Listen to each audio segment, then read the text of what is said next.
Say, old sports, why don't we review the new Great Gatsby movie? Say, old sports, why don't we review the new Great Gatsby movie?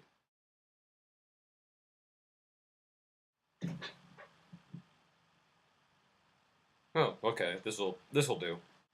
You would think that someone who had this entire skit prepared, dressed up like they were in the 20s or something, would be someone who really liked this movie.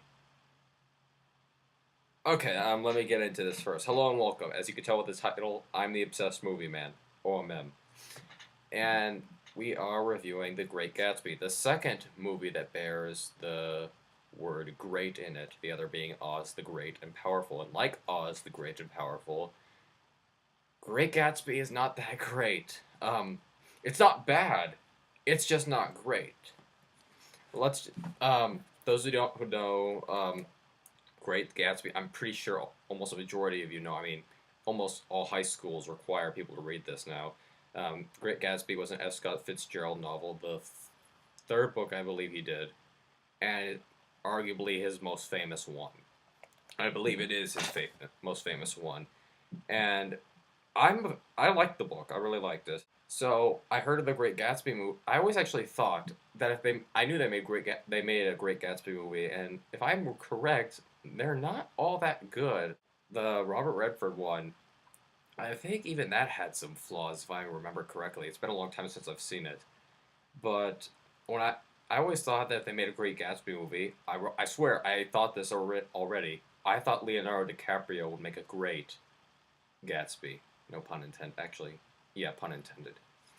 And to my surprise, he was cast in the role.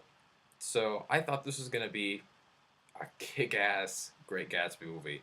And, oh, I forgot the director's name. Then we got the director from Moulin Rouge and Romeo plus Juliet. And, okay, I gotta get into it. The first, I write everything. I usually when I'm in the theater, I write everything down. The first act of this movie is just like, it's a lot like Moulin. This movie is a lot like Moulin Rouge, and I'll get into and I'll explain. But the first act, it felt like it's. Sorry, I am actually. These are my exact words: pretentious, bloated, overindulgent, and so forth.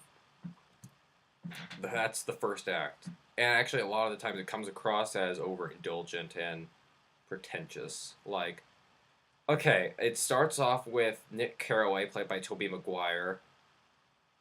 Uh, he did actually an okay job for Tobey Maguire standards. I'm not gonna bash him for it. I'm gonna let it pass because, and in a way, Nick Carraway doesn't have a real distinct personality. At least I thought. So I thought it was okay for Tobey. If it was Keanu Reeves, then. But for some reason, Nick Carraway's in a insane asylum, and he's recounting the story. I'm like, why is he in an insane asylum? I don't believe he was in the book, but whatever. And it's just like the book. Nick Carraway is explaining the story, but the problems I immediately took with this movie were it's rapid fire editing, like one shot, next shot, next shot, next shot. It won't stay. It's the same thing with Moulin Rouge. If you don't like, if you don't know what I'm saying, watch Moulin Rouge, or if you want, watch Great Gatsby. The first, like, it's all over the place. It can't stay on one shot. Even when characters are talking, it's constantly cutting to other people, and the sentences are being cut off. What are you talking about? Oh, I don't know. What are you talking about? I don't know. It's just all over the place. It can't. I couldn't tell what was going on. The camera's going all over the place. It can't focus.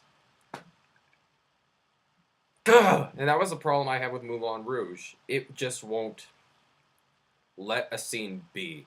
But that's just the first act, okay?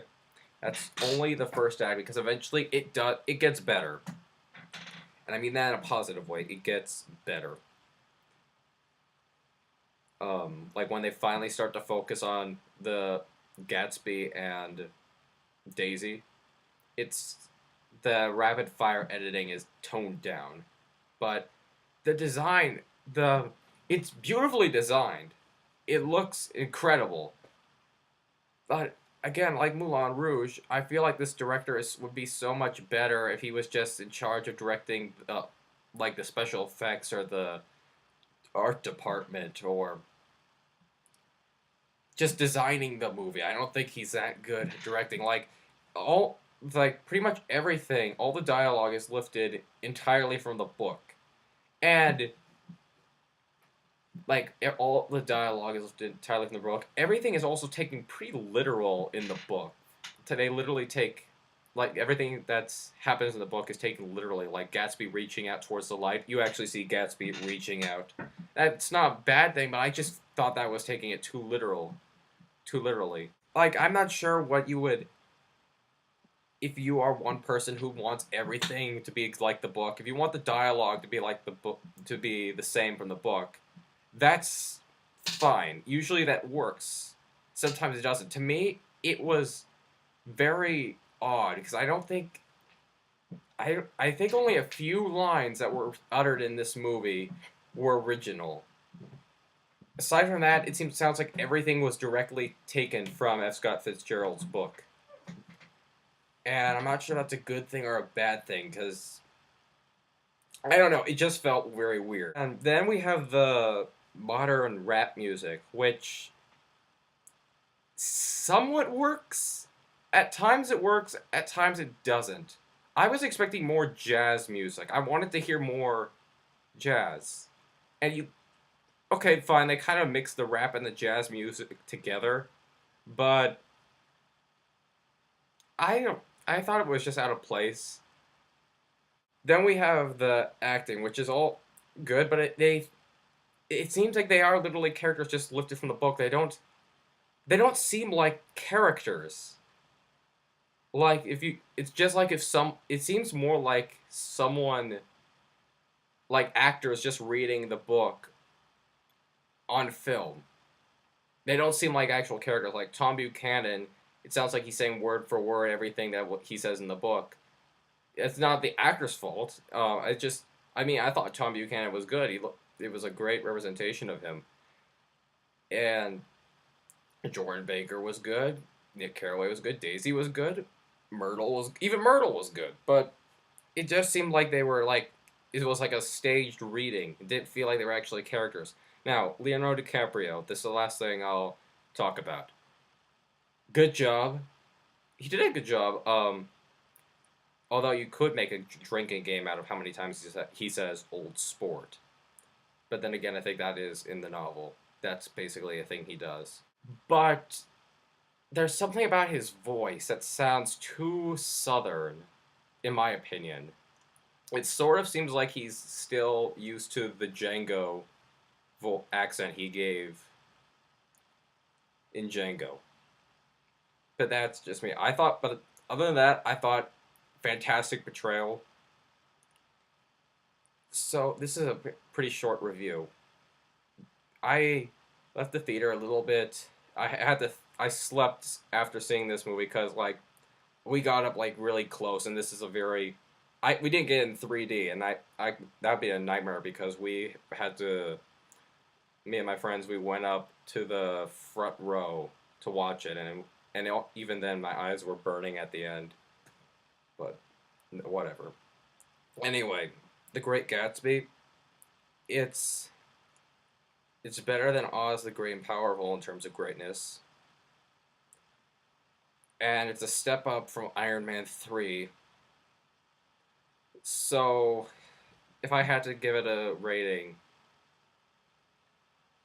2.5 to 3 out of 5.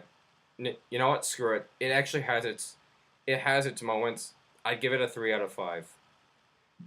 It's the first act.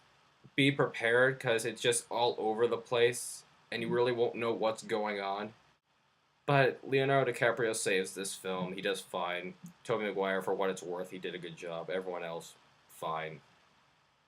The Great Gatsby gets 3 out of 5.